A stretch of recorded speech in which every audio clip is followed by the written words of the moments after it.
Thank you so much for joining me, Miss Angela Mwai. So, Angela is the Chief of the Human Rights and Social Inclusion Unit at UN Habitat Global Headquarters in Nairobi, Kenya. In her role, she promotes a gender focal point in the unit with responsibilities in gender mainstreaming and inclusion to raise awareness and encourage capacity building. She focuses on social inclusion issues, advocating for groups such as children and youth, seniors, and people with disabilities, both internally within the organization and externally. She also advocates for other marginalized groups such as refugees, migrants, and indigenous peoples. Her promotion of inclusion and equity extends to UN interventions and initiatives regarding diverse issues such as land rights, economic empowerment, spatial and urban planning, governance, and the provision of services. She also contributes to the UN Safer Cities program, devising strategies that promote safety and prevent crime. She is also responsible for global reporting on social inclusion and related issues. She has a background in Kenya's private finance sector, and she holds a master's degree from Azusa Pacific University and a bachelor's in economics from York University. Angela, thank you so much for joining me today. Thank you for having me, and I look forward to this discussion. I just wanted to say two things. One of the key things that UN Habitat is looking at in our new strategic plan coming up 26 to 29 is housing, land, and basic services. And that is going to be the focus of UN Habitat for this next cycle. So it's very important that we remember that, because my discussion is going to focus on that. Okay, housing, land, and basic services. And then my financial background started in Kenya's private sector, but ended up in, being the project finance advisor in UN Habitat for a program that had local finance facilities. So they wanted somebody with some finance background, which is why I joined the UN in the first place. And then lastly, the Safer Cities program is no longer a big program as it used to be, but is now focusing on giving technical assistance to the cities that adopted the tools and that we created.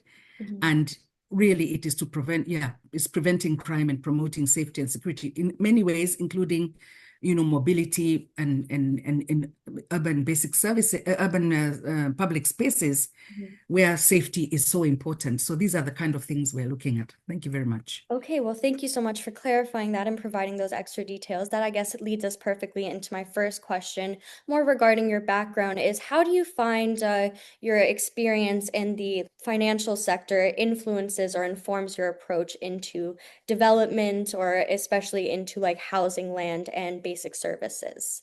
The key thing is accessibility and affordability, you see? So when you're looking at housing, land, and basic services, many of these marginalized groups that you mentioned are usually at the bottom of the food chain in terms of being able to access or even to afford housing and land and basic services. And so my experience in the finance industry allowed me to, first of all, come up with sort of innovative ways of helping communities in this situation to find ways how they can help themselves. So we are looking at programs that promote local economic development, especially for youth and specifically young women who are often left out of the planning and they rarely have a seat at the table. And so, UN Habitat creates programs that tries to be as inclusive as possible. And we're looking at the life cycle of a person, from a young child, a girl or a boy, a youth, an adult, and then a senior. What plans are we making? What projects are we developing that includes the whole life cycle of this person? And how do we build communities that are cohesive so that the strife is reduced, the struggle for resources is not causing tension, and that people can live dignified and full lives living to their full potential? And so when I started with UN Habitat, one of the first things we did was look at local finance facilities. So we were providing sort of a bulk of money in 4 countries, which was Ghana, Indonesia, Sri Lanka, and Tanzania, giving the banks some comfort so that they would be able to lend money to communities who have no security, like land or whatever to put as collateral, no credit history. Many of them were unbanked. and no financial institution that they were related to. And then how do they approach a bank and walk in and say, I'd like a finance facility to either put a roof on my house, to build this market if it's a local leader? How do I do it? And so this unbanked, unrecognized constituency was recognized through these tools that were created. So having that financial background was very, very important so that you can, from the knowledge, know what do banks look for. And it opened doors. It opened doors for communities to come and borrow. And I think UN Habitat's strength is this whole thing about convening. We have a convening power. We have a convening, possibility of putting participatory planning so that people can come together and borrow money and fix their roads, their infrastructure, and everything. But more than that, working with local authorities and local institutions so that they are able to recognize these previously unrecognized groups. And I think that's what this whole relationship with financial institutions started. Limited success in some, pretty successful in others. It always depends on the context and the appetite for banks to work with people in, this category of community or individuals. But I think all in all, we can say that it was very important for previously unbanked people to have an opportunity to be able to access finance so that they can do their own planning.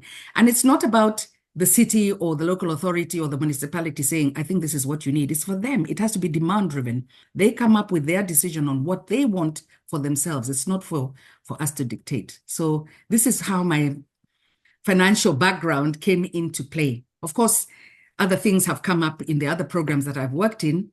Economic empowerment for women, for older women, for girls is very, very important, and for the youth, keeping them engaged and making sure that they're kept busy doing development that helps their environment, their surrounding, and themselves individually. I was wondering, in empowering women in finance or empowering these marginalized community, what are some blind spots in terms of, I mean, for example, I know with microloans or microfinancing in Bangladesh, a lot of the times women's position in the family leads to them receiving these loans, but then having to give them all to their partner. So I was wondering, what are some like cultural blind spots or aspects that need to be extra considered in this process? I don't know how blind the blind spots are, Okay. but you're absolutely right. Cultural and traditional background is very important, and you have to contextualize everything that you do. So, for example, as you say, when you give the money to the woman, there's many times when the head of the household will come and say, give me that, I will help you to administer because you have no experience. So some of the things to look at is that if you're aware of something like that, what you would do is put the money under the stewardship of a group of women. Therefore, no particular partner would come and claim the responsibility. You have to devise ways of shifting the control of the resources. Also remember, many of the time, women do not own anything in the home, and therefore they have not got any collateral to offer. So removing that responsibility, because if she takes the full money and then the partner wants to take it, he's assuming he's the one who's giving the security. So really removing that authority and putting it in a group would really help. For young people, the same thing.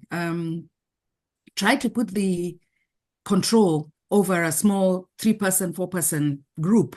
And if they're going to the bank, 2 or 3 signatories, that kind of thing. Therefore, no one party can actually claim ownership of those funds, but also cannot be commanding or taking control of the money that is given. And the ideas need to be demand-driven. They need to be discussed. Participatory planning is so important. And so putting people at the table to discuss what's important for them together is the answer.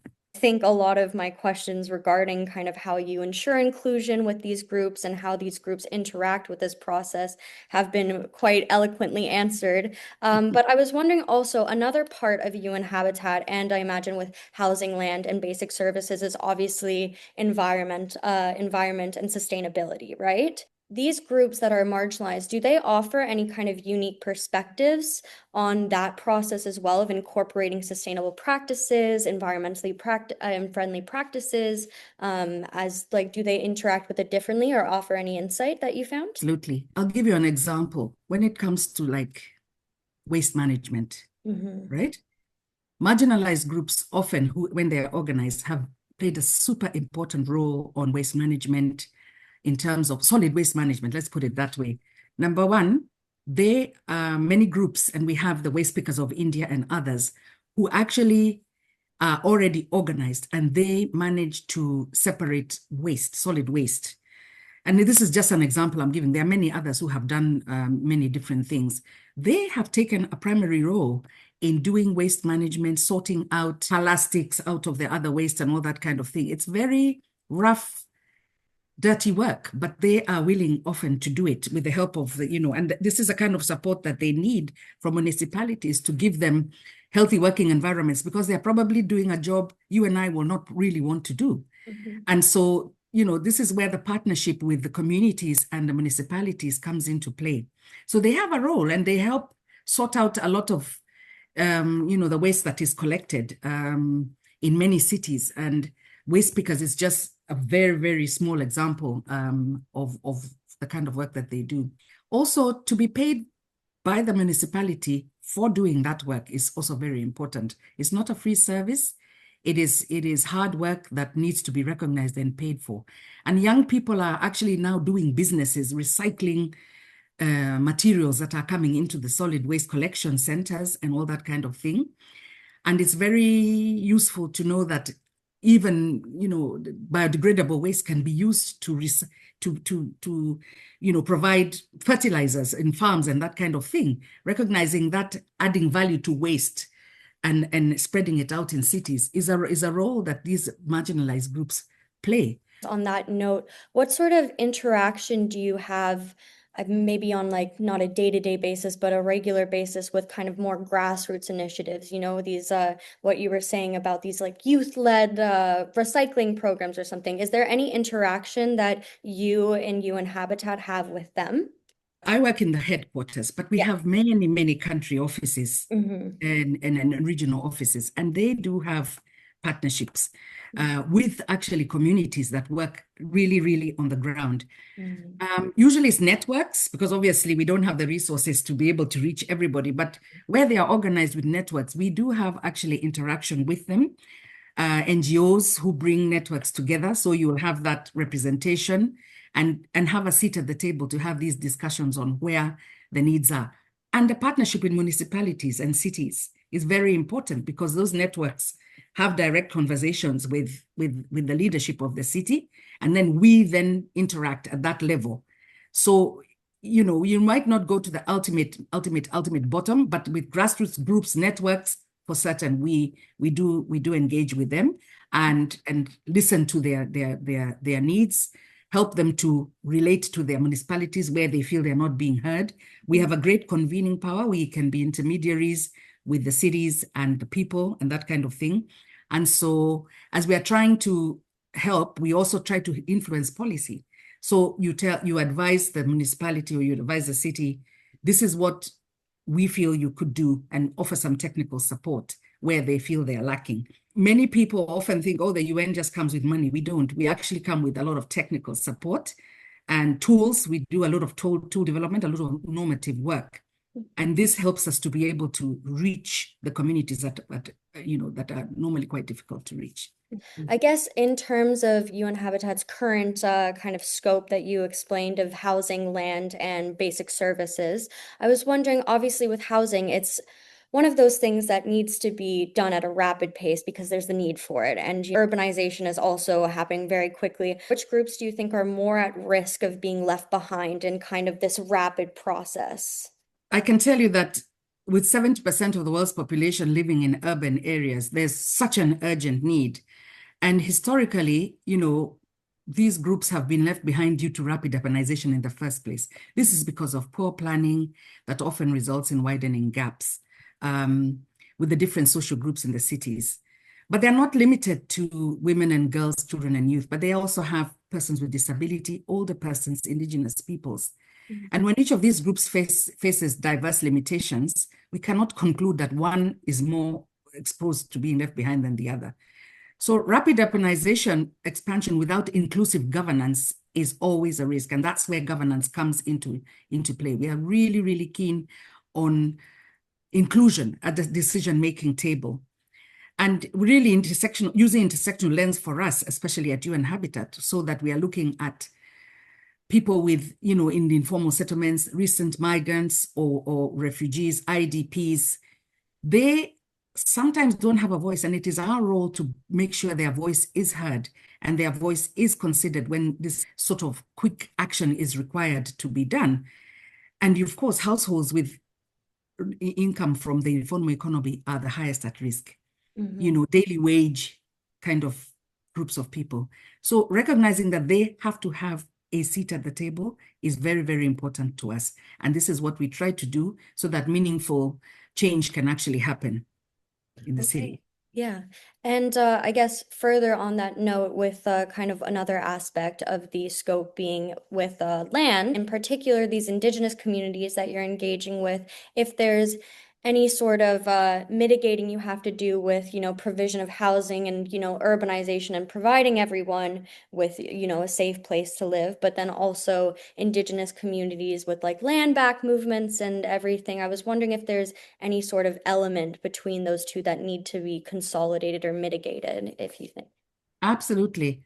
Remember, we don't give, UN Habitat does not provide housing. I mean, private sector and public sector housing is provided by other people. But what we try to do is to try and influence the policy that determines how these things are divvied out. Because if you don't, you're right.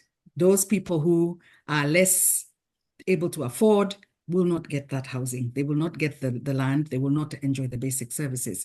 So we work with municipalities and cities to make sure that they are remembering these categories of communities that need to be considered. And we keep sort of the voice of conscience to be able to get them to remember that they have to cater for everybody.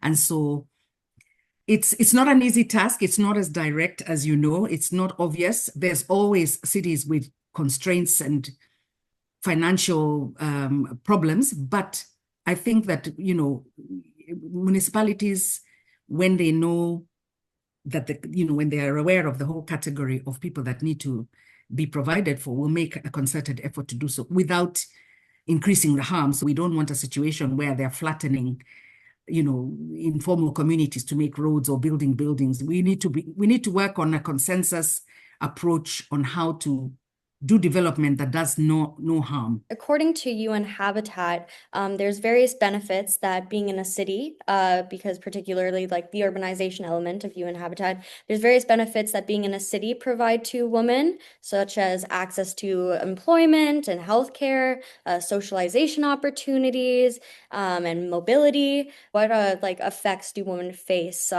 uniquely? And then I guess also to extend that, the other groups that you work with, the other marginalized communities, how can cities both provide benefits but also drawbacks that need to be accounted for?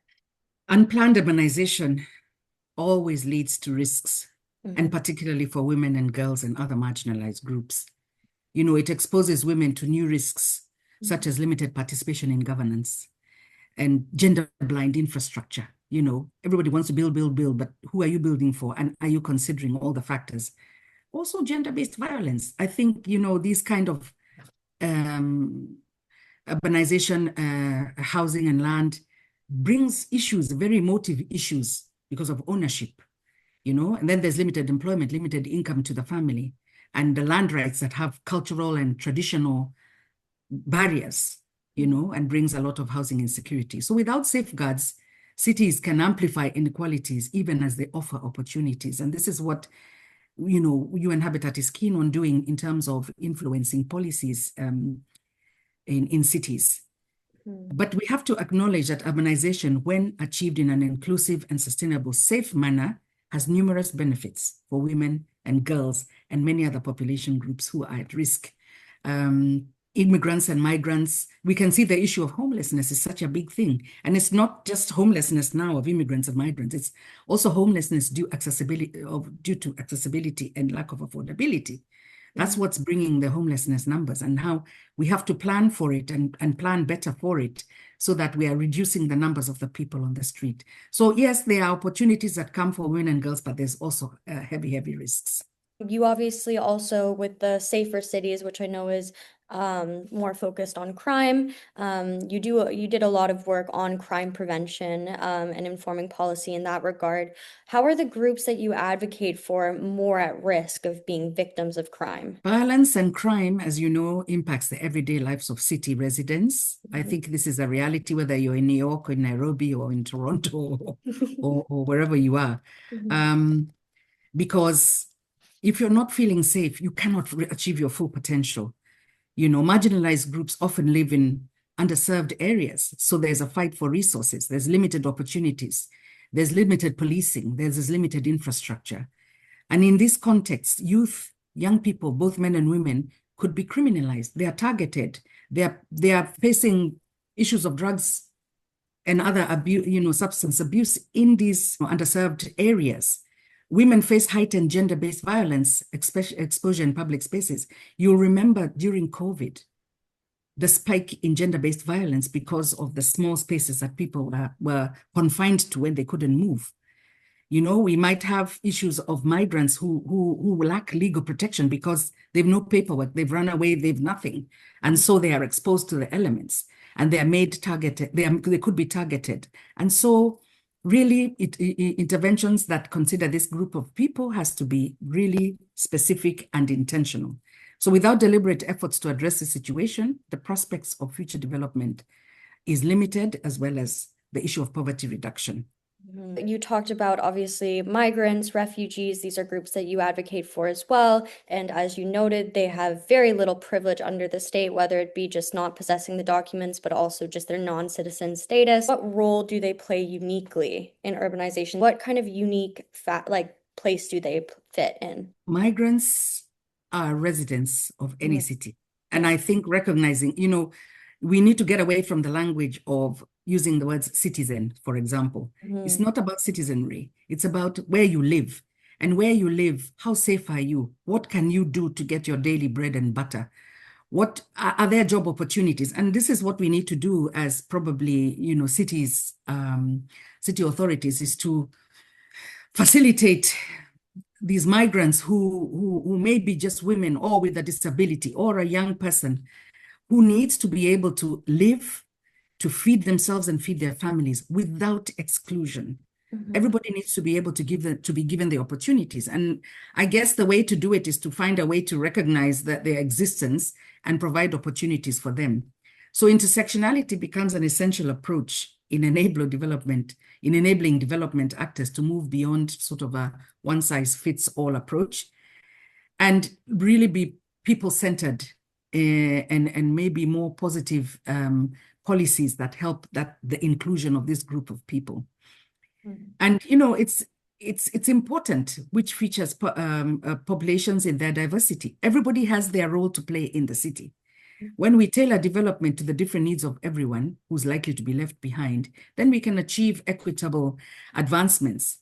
And it means collecting data. Data is so important so that you know who is where and who's doing what and who has what skills and how can they be integrated to be able to have a dignified life. Thank you. And obviously, you mentioned quite a few times that it's, the municipality or the state that is responsible at the end of the day for actually providing these services. Your role is more in policy. What incentives, because often states will just cite lack of finances or there's usually just a lack of will for inclusionary processes. What kind of angle do you take in terms of providing these incentives? What incentives do they have to include these groups that are historically not included? I'm not sure about giving them incentives. I Yeah. don't think that's our role to give incentives. We give advice. I think this is where we come in as the UN is give advice, to give some policies, some way of an enabling environment so that they see the benefit of including these groups of people. Sometimes we do pilot projects that may include a certain category of people. And when the city sees that it's working, that's a way to incentivize them to actually model using that model and do other projects like that. It's difficult to incentivize cities, especially as you say, citing lack of money. Mhm. Many of these groups that we deal with are able to create economic development. They're able to create incomes that then develop the area. So I think it's a win-win situation. It's a matter of looking at what do these marginalized groups offer and how they can help the city to achieve what it is they want to achieve so that everybody is a winner.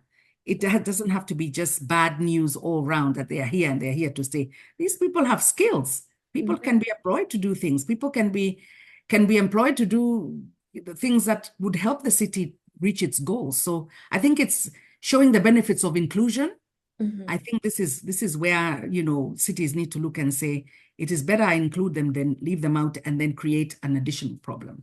Okay, yeah, exactly. Because when I talked about incentives, I was less so talking about, explicit like financial incentives and more so just Okay, like social framing. So exactly your point clarified that perfectly in right, terms of just having to frame the issue as something that is a win-win situation and right. obviously lifting these groups out do provide a huge contribution to the economy as a whole. You're working for the quest of, good urbanization or, having these processes, having housing, having land, having service provision be done in a way that's not only effective, but also I think is, received well by the population and is felt by everyone and is viewed positively. So, what exactly does good urbanization look like to you? And do you think your human rights-based approach is enough in ensuring it, or if there needs to be other aspects that are accounted for?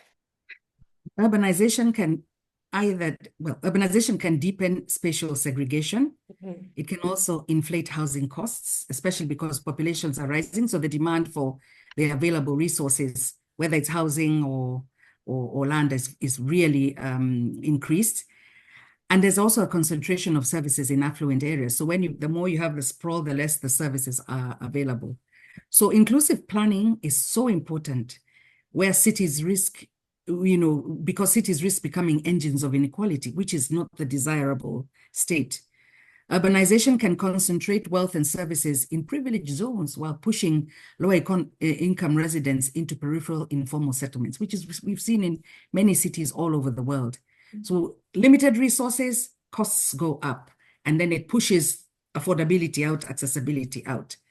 So land and housing market pressures can displace original residents of an area, and increase commuting burdens because, of course, the further out you go, the higher the transport and the mobility costs to come, and then that further eats into the limited resources that are available. So urbanization has to be managed well, and I think this is what we've been talking about as UN Habitat, because we know it is coming, and the more we plan for it, the better. And working with cities, local governments, and national governments, we look at a situation where we are saying, we know we have this number of people. We need to collect the proper data so that we have the numbers.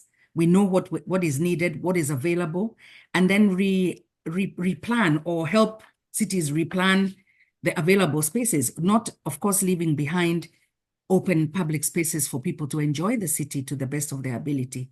Technology and service innovations can create digital divides if access is uneven, so we need to have redistributive policies, progressive land use planning, which is where our expertise is, inclusive service delivery, so that we can actually be more of an opportunity than an inequality. And I guess on the topic of land use, obviously cities are kind of like their own entity, almost like an own organism, right? And there's not only the aspect of wanting equitable housing for people, but the city also fills like cultural and social roles, as you were mentioning, green spaces or spaces for people to, socialize, even walkable spaces and everything. How do you balance, the need for obviously housing and for people to be housed, but also wanting to envision a city that also has that cultural and social aspect to it as well. Good urbanization means equitable, participatory, resilient, and environmental friendly methodologies. So,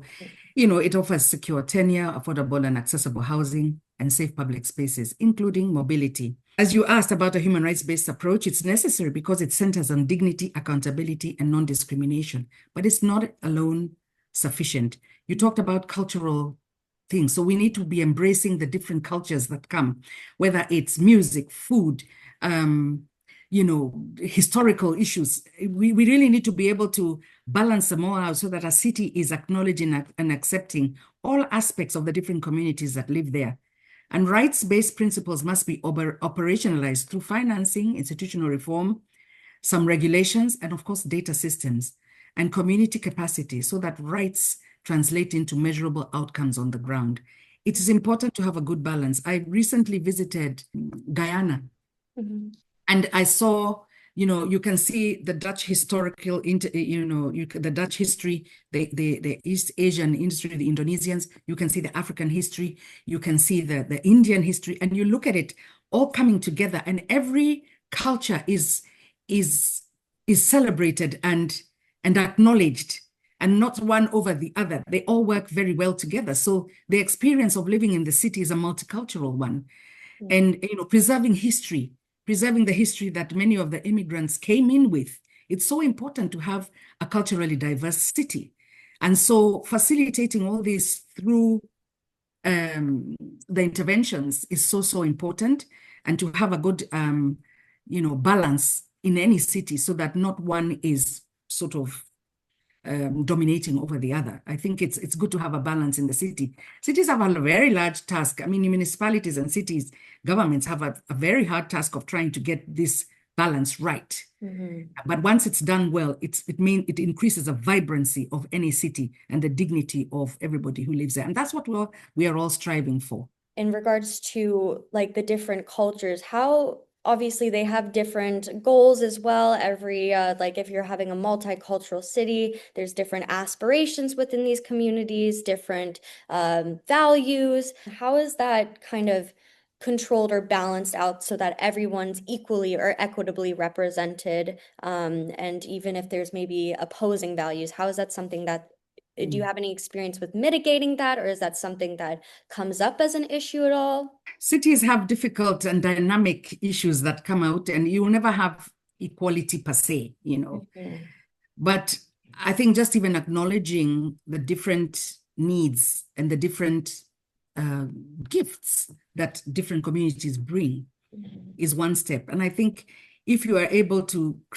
have cities that integrate migrants, refugees, asylum seekers, but also the host communities in the best way possible, there's no magic formula. I think everybody has to find a way. But I think if you provide some basic services, such as affordable housing, if you're able to provide some sort of infrastructure for everybody, because there's some basic needs for every community, and then leave the communities there to bring out their own social or cultural gifts that they would wish to have or to exploit. I think our responsibility begins with basic services that need to be given. And I think, enhancing service delivery models and expanding civil life, it makes the fragmentation less and it makes a more solid society. And I think this is what all cities are striving for. No one formula fits all. So yeah, it's a very like complex process of like con-socialization and having everyone included. But yeah, that's amazing. And throughout this entire interview, obviously you've stressed that data is very important. Data is really what is used to even be able to, contemplate these issues and contemplate what policies are implemented. Obviously, also though, a lot of these marginalized groups are probably have less access to, surveys or data collection, like standard data collection. And what's the push that you guys have done to make sure that these groups that aren't usually kind of collected in the data, how do you get data on them? data collection is always a controversial issue. First of all, who's collecting the data is the question, right? And what we promote actually is asking communities collect the data that we need. They are the ones with the information. So you kind of hand over a little bit of the power to get the communities to collect the data for you. And that's why working with networks of grassroots groups really helps, because you get actually very good data from the communities themselves. So cities may have limited capacity to collect the data that would be required.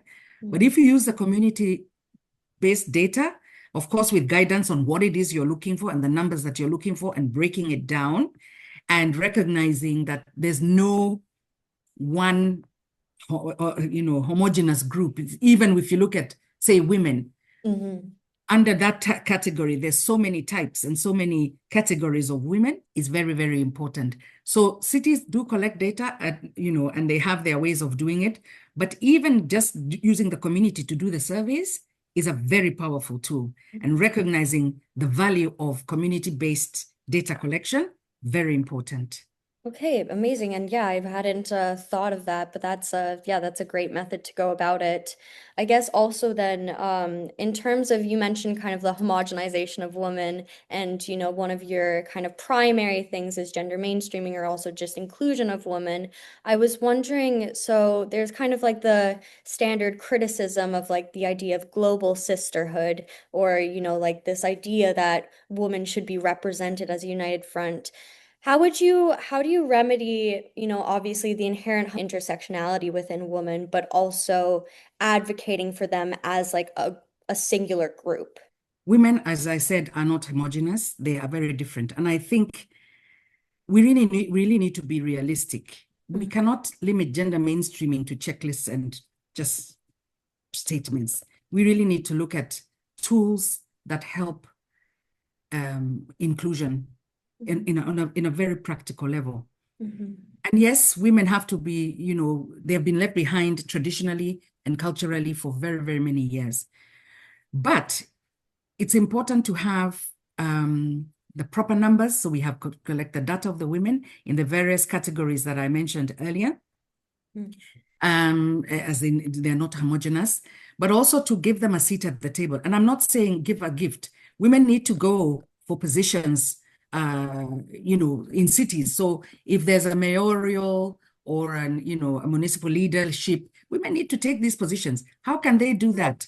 Maybe by building their capacity so that they have the knowledge and the confidence with which to speak in these environments. Remember, many of the cultures, women cannot speak up. Many cultures that we deal with. But how do you do it? You give them the tools, you give them the education, you give them the knowledge, you encourage them, you try to boost their willingness to take the risk to speak in previously difficult situations. These are done by community leaders, and that's why we like working with grassroots networks of grassroots, because when you do that, they get power within themselves. And when you have that network behind you, and this is where women networks are so strong, women like talking, but normally they'll talk only among themselves. But out of those, a leader might emerge. And then when you put them together as a convening group, they will be able to speak and take leadership positions. And so this is how you build capacity. Introduce it in schools in the curriculum for young girls to start speaking up and taking their position early. Gone are the days when women were right at the back, just keeping quiet and having their men speaking for them. Now they can talk. Now they've got the power, the knowledge, the tools, the confidence, the education that would go behind them when they speak. So I think opening those opportunities is really, really important. And then giving them some access to finance, because finance is very powerful. If it's a paid position, pay them. Then maybe it's not such a bad idea in somebody, who was previously not allowed to speak for free. Perhaps if it's a paid position, the family then benefits or the community benefits, and it becomes a better situation. And then it's something that's, embraced eventually and enhanced.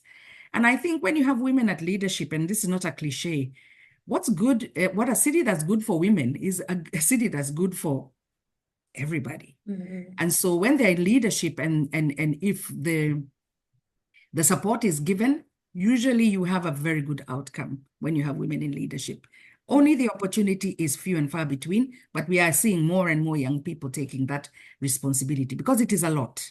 It's a lot of responsibility. Yeah. But if you, give them a little backing financially and capacity, you're good to go. You've you've affirmed many times that there's a lot of work done with grassroots. So that kind of answers one of my questions in regards to how top down or like the UN processes are often criticized for being like very top down and neglecting tangible impacts. So I imagine in responding to that, you'd point to all the work you do with grassroots organizations and community organizations. I was wondering also if there's any more detail you have in response to that kind of general criticism. That criticism has been there, and I won't say whether it's real or not, but I think the UN over the years has now tried to engage with with the communities. So with grassroots women groups or grassroots youth groups for that matter, engaging with them gets a real time or real life needs assessment, of where they feel they need the support. Everything has to be demand driven. It's not the UN to come and say, we think you need. It's for them to have an opportunity to say, we need in our city, we would like this, that, and the other. And then it is for the leadership to respond, whether it is in the municipality or the local level, assembly, or whatever it is, they would respond. Of course, there are those things that have to be there. For example, safety and security has to be provided and all that kind of thing. But when it comes to development projects, getting the grassroots to tell you what they need and what their needs are specifically, that's the way to go. Not top down. It has to be bottom up. And then, of course, you reinforce it with the other mandatory things like safety and security, maybe some access to finance and that kind of thing. Definitely, it has to be demand driven. Okay, yeah, thank you. And just our final question, because we're short on time and obviously you're also very busy, I am assuming. So, I don't want to take up too much of your time, but I was wondering, what do you consider as the future of like urbanization? And do you see your work becoming even more relevant in the future? Urbanization is becoming more and more complex by the day. There's issues of climate change that are coming in, demographic shifts. There's digital transformation and AI. There's a lot of migration. There's a lot of humanitarian needs because of the situations that are happening around in the world. And these trends tend to make social inclusion and rights-based urban governance more critical. If you exclude these, marginalized groups, the vulnerabilities will increase, and they keep changing and everything keeps shifting. So for us, as well, the Human Rights and Social Inclusion team, we just look at the role of inclusion so that we can, as every situation evolves, we try to bring inclusion to be the ultimate goal. So it's a city that includes everybody as much as possible in terms of design, in terms of cross-sectoral responses, in terms of urban transformation. This is the kind of thing that needs to be inclusive from the very get-go so that you can ensure equity and resilience rather than a deepening division. This is what we were striving for, equity and resilience. Life will happen, situations will happen, but communities in the cities have to survive and they need to live with dignity. And once we try to do that with every situation that faces us, I believe we can work towards a better world where people feel free, people feel comfortable, people can raise their families, and there's a bit of, there's more satisfaction in the communities. And again, housing, land, and basic services is the priority for UN Habitat. When you have a home, you have a comfort zone, you have a place where you can possibly thrive and live your best life. Okay, well, thank you so much, Angela Mwai. Your eloquence and articulation is very much appreciated, and I really appreciate your time in talking about your work that you do, especially in regards to urbanization and inclusion. I guess, are there any kind of final comments you want to add, or anything that maybe I didn't think to address that you think pertinent to add on to this discussion? I would just like to urge yourself and your students to go to our website, www.unhabitat.org. Look at some of the tools. We are very good at developing tools. We've got gender responsive budgeting.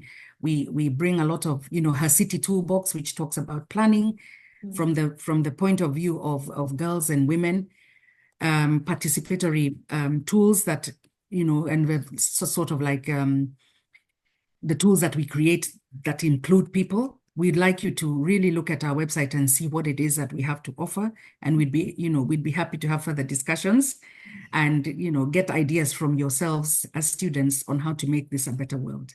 Thank you very much.